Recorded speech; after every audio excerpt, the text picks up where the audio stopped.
You may be surprised to find out that most of the essential and core elements of your personality were defined between the ages of 0 and 7. That said, it doesn't mean that this can't be changed. In this video, I'm going to share with you what the 3 core elements are that contribute to the development of personality.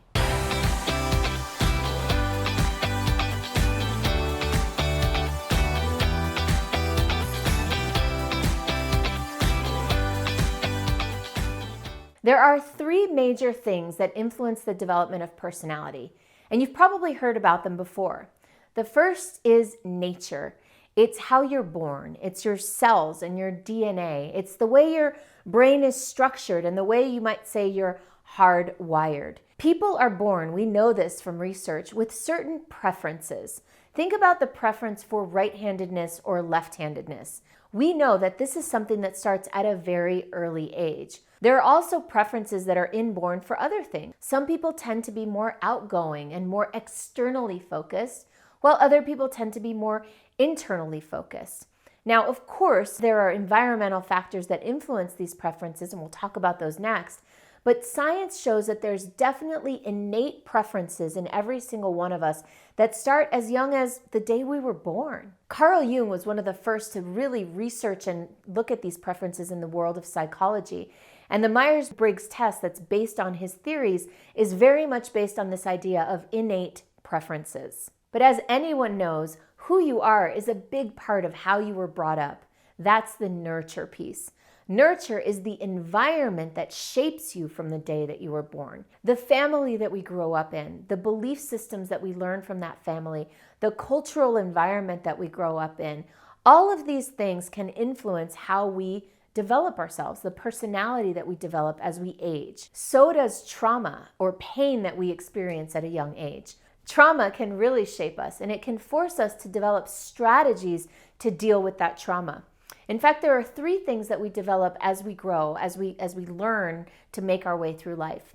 There are stories, there are strategies, and there are states. A story is a belief that we make up to deal with something that happened to us. So for example, if we have a mother or a father who's very hard on us and only gives us positive reinforcement when we come home with A's, we could make up a story that in order to be valuable, in order to be worthy, we have to be successful. That's a story that we might make up to deal with the reality of our upbringing. Another thing we might do is develop a strategy. So in that same example, a strategy that we might develop to deal with that particular set of life circumstances is to get straight A's in school. If we know that when we get good grades, our parents love us and give us positive reinforcement, then that's a pretty good reason to go out and start to get straight A's. And so being an overachiever could be a strategy to get our needs met as a child. And these are strategies that we might bring into adulthood with us. In fact, we almost always do. The third thing that influences the development of our personality as we age is the dynamic interplay between nature and nurture. So think about a baby who's born. Babies have innately, nature-wise, a certain temperament.